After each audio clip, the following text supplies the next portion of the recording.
Raghuramakrishnaraju deputy speaker.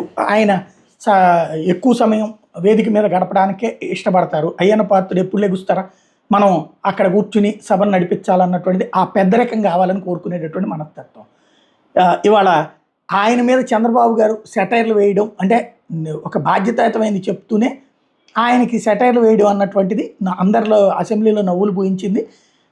మనిషి సగటు వయసు 120 ఏళ్ళు, కానీ 40 ఏళ్లలో 120 ఏళ్ళకి తినాల్సిన ఆహారాన్ని తినేస్తున్నాం, అది మీకు కూడా వర్తిస్తుంది అధ్యక్ష అంటూ రఘురామకృష్ణరాజు ఉద్దేశించి చంద్రబాబు వ్యాఖ్యానించారు. దీంతో ఎమ్మెల్యేలతో పాటు రఘురామకృష్ణరాజు కూడా నవ్వులు చిందించారు.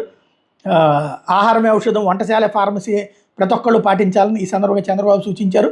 మరొక మంచి హితబోధ కూడా చేశారు. పంచదార, ఉప్పు, వంట నూనెలను వీలైనంత వరకు తగ్గించుకోండి, ప్రశాంతంగా జీవించడం, 8 గంటలు నిద్రపోవడం అందరికీ తప్పనిసరి, ఆసుపత్రులు చికిత్స కంటే రూముల ధరలు ఎక్కువగా పెరిగిపోతున్నాయి, ప్రతి ఒక్కళ్ళు ఆరోగ్య డేటా ప్రభుత్వం దగ్గర జాగ్రత్తగా పెట్టేటటువంటి ప్రయత్నం చేస్తున్నామని చెప్పుకొచ్చారు. ఈయన కాస్త రిలాక్సు, పార్టీలు అవి చేసుకుంటుంటారు కాబట్టి ఆయనకి కొంచెం ఆహారం ఎక్కువ తింటారన్నటువంటి ఉద్దేశంతో సలహా ఇచ్చారు. ఆయన సరదాగా తీసుకున్నారు.